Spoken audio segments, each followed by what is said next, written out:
안녕하세요. 오늘은 영상 제목 그대로 진짜 족같았던 영국의 식민 지배 전략, 일명 민족 이간질 정책에 대해서 말해보겠습니다. 저번 영상에서도 살짝 간략하게 말씀을 드렸는데 못 보신 분들을 위해서 다시 설명을 조금 드리자면, 이 민족 이간질 정책 정식 명칭은 분할 통치 전략이라고 합니다. 이게 뭐냐면, 원래 한 나라 안에 존재하는 민족이나 계층 집단들이 있을 거 아니에요. 얘네들을 분열시키는 전략인 거예요. 서로 경쟁하게 만들고 의심하게 만들고 서로 갈등하게 만들면서 식민 지배국은, 그러니까 영국은 그냥 소수의 인원만으로도 전체를 쉽게 통제할 수 있는 거예요. 대표적으로 말레이시아가 영국한테 식민 지배를 당했잖아요. 말레이시아를 예로 들어서 설명드리도록 할게요. 일단 먼저 말레이시아에 관한 역사는 여기에 정리를 해놨습니다. 안 보신 분들은 한번 보고 오셔도 좋을 것 같아요. 자, 이 민족 이간질 정책이 왜 그렇게 효과적이었을까요? 왜 영국을 비롯한 수많은 제국주의 국가들이 이 전략을 사용했을까요? 여기에는 크게 세 가지 이유가 있습니다. 첫 번째, 경쟁자로 인식시키는 거예요. 지배당하는 민족들이 서로를 경쟁자로 인식하게 만들어요. 서로를 견제하게 되는 거죠. 그럼 어떻게 돼요? 단결을 못하게 돼요. 예를 들어서 말레이시아를 봐봅시다. 말레이시아에는 크게 세 개의 민족이 있어요. 인도계, 중국계, 말레이계. 이 세 가지 민족이 어울려서 사는 나라였단 말이에요. 근데 영국이 이제 여기서 차별 정책을 합니다. 말레이계는 하대하고, 중국계는 우대하고, 인도계는 그냥 3D 노동직으로 고정시켜버려요. 근데 이걸 일부러 불균형하게 배분하는 거예요. 하나의 민족은 우대하고 하나의 민족은 하대하는 거죠. 그러면서 상대적 박탈감을 유도하는 거예요. 그 결과 어떻게 돼요? 내가 지금 가난하고 기회가 없는 거는 영국 때문이 아니라 저 중국 애들 때문이다. 저 중국계 때문이다. 저 다른 민족 때문이다. 이렇게 생각하게 만드는 거예요. 우리가 못 사는 건 중국계가 너무 혜택을 받기 때문이라 라고 생각하는 거예요. 불만의 방향이 영국한테 가야 되는데 그게 엄한 중국계한테 가는 거예요. 그러면서 공동의 적인 영국을 흐리게 하는 전략인 거예요. 그래서 첫 번째는 단결 자체를 무력화시키는 거예요. 두 번째는 영국이 중재자 역할을 할 수 있어요. 와, 나 진짜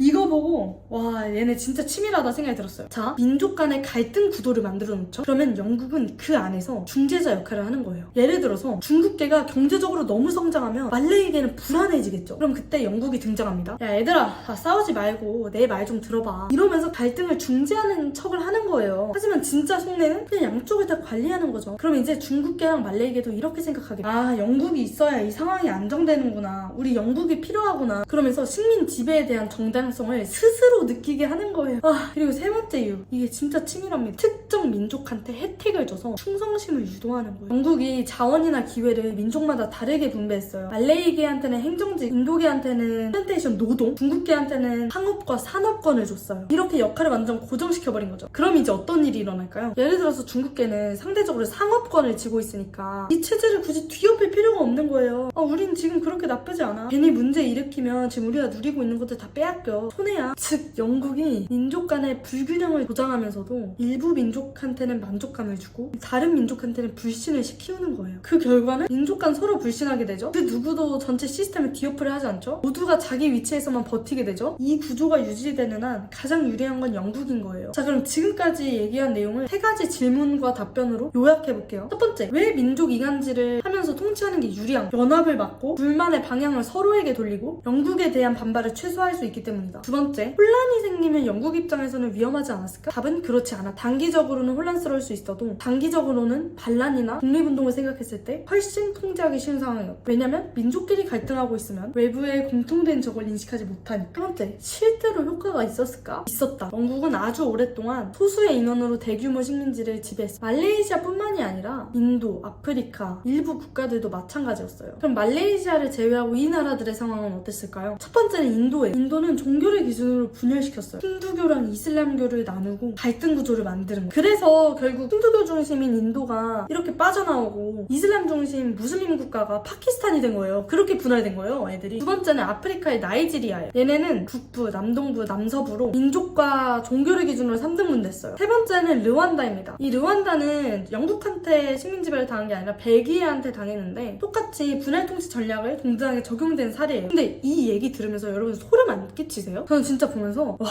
와, 진짜 그냥 이런 생각밖에 안 들더라고. 아니, 왜냐면 사실 지금도 문제가 되고 있는 아프리카 내전이나 민족 갈등, 종교 분열 다 그럼 영국 같은 제국주의 국가들 때문에 만들어진 거잖아요. 그냥 이거를 보면서 야 얘네 진짜 개쓰레기다 이 생각밖에 안 드는 거예요. 그러면서 내가 더 궁금해진 게 뭐였냐면 얘네가 처음부터 이게 효과적이라는 걸 알고 있었을까? 이 생각이 드는 거예요. 근데 찾아보니까 처음에는 의도적이었다기보다는 그냥 즉흥적이고 실용적인 즉각적인 판단이라고 했더라고요. 왜냐면 여러분 생각해보세요. 영국이 전 세계에 식민지가 얼마나 많았어요. 근데 그만큼 언어 다르지, 문화 다르지, 종교 다르지, 민족 다르지. 근데 그걸 한 기준으로 통치한다? 불가능하잖아요. 그래서 처음에는 어떻게 했냐면 그 나라 안에서 이미 존재하던 기존의 권력 구조나 아니면 계층을 그냥 그대로 둡니다. 예를 들어서 인도에는 마하라자라는 그냥 왕을 그대로 남겨놔요. 근데 실질적인 권한은 영국이 가져간다. 말레이시아도 똑같아요. 지배자였던 술탄을 그대로 둬요. 그 다음에 그 위에 영국의 고문관이 붙는 구조. 그러니까 형식적으로는 현지 권력이 존재하는 것처럼 보이는데 실제로는 영국이 완전히 통제를 하고 있어. 아니 근데 이걸 하다 보니까 얘네도 느끼는 거야.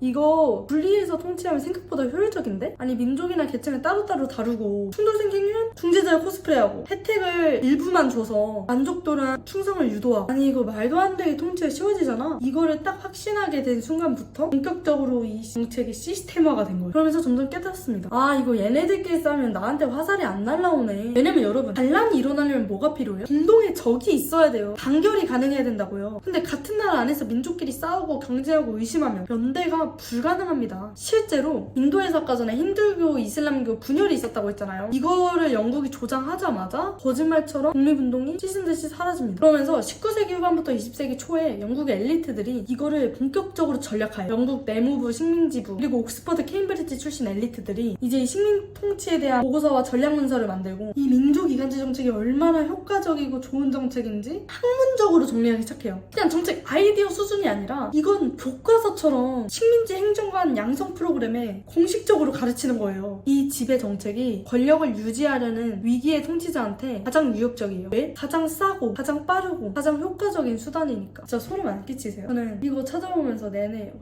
그냥 되게 복잡한 감정이 들더라고요.